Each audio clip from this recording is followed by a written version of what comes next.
नमस्कार दोस्तों, स्वागत है आपका बेबीज़ वर्ल्ड इंडिया में। और आज के इस वीडियो में हम बात करने वाले हैं कि बच्चों को सर्दी लगने के कारण क्या हैं और क्या होम रेमेडीज़ हैं जिनको अपना के आप बच्चे को सर्दी के दौरान बहुत ही कंफर्टेबल रख सकते हैं और उन्हें सर्दी से जल्दी बाहर निकाल सकते हैं। तो चलिए वीडियो को शुरू करते हैं। वीडियो पसंद आए तो इसे लाइक और शेयर करने में बिल्कुल कंजूसी मत कीजिएगा। और साथ ही अगर आपने अभी तक हमारे चैनल को सब्सक्राइब नहीं किया है तो प्लीज़ सब्सक्राइब कर लें और साथ ही प्रेस कर लें बेल आइकॉन को, ताकि आप हमारे आने वाले सभी नए और लेटेस्ट वीडियो का सबसे पहले नोटिफिकेशन पा सकें। तो दोस्तों, बच्चों को जो सर्दी लगने के सबसे मेन रीजंस हैं, पहला है सही से कपड़े ना पहनना। जैसे कि बच्चे ने अगर थर्मल या फिर थर्मोकोट नहीं पहना है कपड़ों के अंदर, तो भी बाहर की हवा जो बॉडी को ठंडा करती है। या फिर टोपी नहीं लगा के रखा है बच्चे ने, ढंग की टोपी नहीं लगा के रखी है। ढंग की टोपी का मतलब जैसे कि इस तरह की टोपी पहनाएं जिससे कि कान और गला दोनों ही कवर रहे। जैसे कि अगर इस तरह की आप टोपी पहनाते हैं तो बच्चे के लिए उसे निकालना बहुत ही ईजी होता है। बच्चा खेलते खेलते निकाल देता है। और साथ ही कई बार ये टोपी जब ऊपर हो जाती है तो कान का ये जो एरिया है, ये टोपी कई बार यहाँ तक ही आता है, तो ये एरिया पूरा खुला रहता है, इससे भी सर्दी लग जाती है। तो मैं प्रेफर करती हूँ बच्चों को इस तरह का जो मंकी कैप आता है वो पहनाना। इससे क्या कान का ये एरिया और ये सारा गला वगैरह सब कुछ कवर रहता है, तो बच्चे को सर्दी से बचा के रखने में बहुत ही हेल्प करता है इस तरह का जो कैप, मंकी कैप होता है। साथ ही सॉक्स और शूज़, जो फोम के शूज़ आते हैं, वो बच्चे को आप ज़रूर पहनाएं। अगला रीज़न जो है दोस्तों, अगर आप बच्चे को सर्दी के मौसम में ठंडी चीज़ें जैसे कि कोई भी तरह का फ्रूट हो गया, जूसेस हो गए, दही हो गया, योगर्ट हो गया, ये सब चीज़ें अगर आप बच्चे को शाम में 4 बजे के बाद या सुबह 10-11 बजे के पहले देते हो तो भी बच्चे को सर्दी लगने के चांसेस ज़्यादा होते हैं।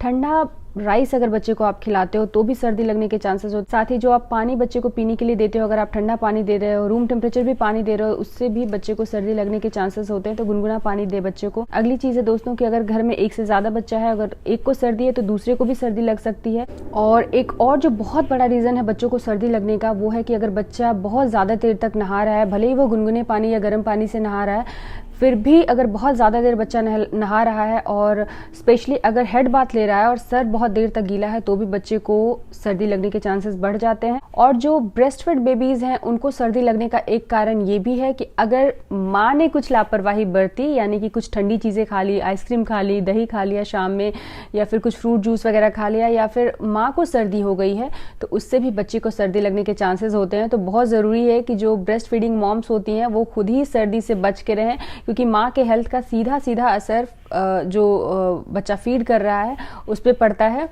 तो ये सब चीज़ें हैं जो सर्दी लगने के कारण हैं। तो ये सब चीज़ें ना होने दें तो बच्चे को आप सर्दी से बचा सकते हैं। सर्दी से बच्चे को कैसे बचा के रखा जाए, इस पे ऑलरेडी मैं एक वीडियो बना चुकी हूँ, जो इसके पहले मैंने वीडियो डाला था। अगर आपने उस वीडियो को मिस कर दिया है तो ज़रूर देखें, लिंक मैं नीचे डिस्क्रिप्शन बॉक्स में डाल दूंगी। तो अब बात कर लेते हैं कि अगर बच्चे को एक बार सर्दी हो जाए तो क्या करें।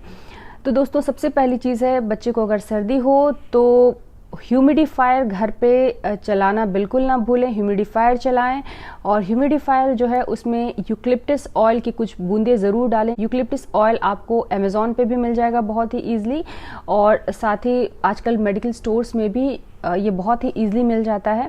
तो 3-4 बूंदें यूकलिप्टस ऑयल की ह्यूमिडिफायर में डाल के रात में तो ज़रूर चला दें। इससे बच्चे को सांस लेने में आसानी होती है। जब भी बच्चा सो रहा हो तो ह्यूमिडिफायर बिल्कुल चला के रखें। वैसे आप होल डे भी चला के रख सकते हैं जब बच्चे को एक्सट्रीम सर्दी है। अगली चीज़, अगर बच्चे को सर्दी है तो बच्चे को दिन में 3 से 4 बार मसाज करें सरसों के तेल में लहसुन और थोड़ा मेथी को पका के। सरसों का तेल अगर ना मिले तो बादाम के तेल में भी लगाया जा सकता है। वैसे सर्दी में सरसों का तेल एकदम मतलब हमारे लिए तो ये रामबाण के जैसा काम करता है। तो अगर आपको सरसों का तेल मिलता है तो उसमें लहसुन और मेथी को पका के उसे ल्यूक वार्म टेम्परेचर पे जब आ जाए तो उससे बच्चे का चेस्ट, बैक और तलवा, इन सब जगहों पे ज़रूर मसाज करें। और साथ ही अगर गाय का घी, शुद्ध गाय का घी आपको मिलता है, हेल्पफुल होता है कफ को रिलीज़ करने में बॉडी से। तो जब आप तेल को पका लें तो गैस बंद करने के बाद उसमें थोड़ा सा गाय का घी भी ऐड कर दें और उससे बच्चे की चेस्ट को स्पेशली मसाज करें, तो ये कफ को रिलीज़ करने में हेल्प करता है। साथ ही आप विक्स या फिर जो बेबी रब आता है उससे भी बच्चे की चेस्ट को मसाज कर सकते हैं। विक्स को आप पैरों के तलवे में और बच्चे के पैरों के जो नाखून होते हैं उसमें लगा के बिल्कुल थोड़ी सी क्वांटिटी लगा के 1-2 मिनट मसाज करके फिर सॉक्स पहना दें, ये भी कफ को रिलीज़ करने में बहुत ही हेल्प करता है। और विक्स को या फिर बेबी रब को कभी भी गर्दन के ऊपर के हिस्से में ना लगाएं, ये बच्चे को की स्किन को इरिटेट कर सकता है। और अगर बच्चा 1 साल से नीचे का है तो रिकमेंड करूंगी कि विक्स की जगह आप जो विक्स का ही बेबी रब आता है वो लगाएं। वो थोड़ा सा माइल्डर वर्जन होता है बच्चों के लिए ही, तो उसका इस्तेमाल करें। और 3 महीने से कम उम्र के बच्चों के लिए विक्स या फिर बेबी रब रिकमेंडेड नहीं होता है। तो आप उस कंडीशन में अगर 3 महीने से कम उम्र के बच्चे को सर्दी लगती है तो आप जो होम रेमेडीज हैं जैसे सरसों के तेल में लहसुन और मेथी पका के, इन सब चीज़ों से बच्चे की चेस्ट को और बैक को अच्छे से मसाज करें, अच्छे से गर्म कपड़ा पहनाएं। और जो अगली चीज़ है दोस्तों वो है खाने से रिलेटेड। तो गर्म खाना दे बच्चे को। सर्दी जब तक है तब तक किसी भी तरह का कोई भी फ्रूट या फिर जूस, दही वगैरह बिल्कुल ना दे खाने के लिए। राइस वगैरह भी अगर हो सके तो अवॉइड करें। मैं जनरली अवॉइड करती हूँ। अगर बच्चे को सर्दी लग जाती है तो मैं 3-4 दिन तक उनको राइस आइटम्स नहीं खाने देती हूँ। और अगर बच्चा ब्रेस्ट फेड है तो फिर जो फीडिंग मॉम है उनको भी इक्वली प्रिकॉशन लेने की ज़रूरत है। अगर बच्चे को सर्दी लग गई है तो ज़रूरी है कि अगर बच्चे को सर्दी लगी है तो माँ भी किसी तरह की ठंडी चीज़ें ना खाएं, ताकि बच्चे की जो सर्दी है वो जल्दी से जल्दी ठीक हो। 1 साल से ऊपर उम्र के बच्चों के लिए शहद और अदरक के जूस का इक्वल प्रोपोर्शन में मिक्सचर देना भी बहुत ही हेल्पफुल होता है।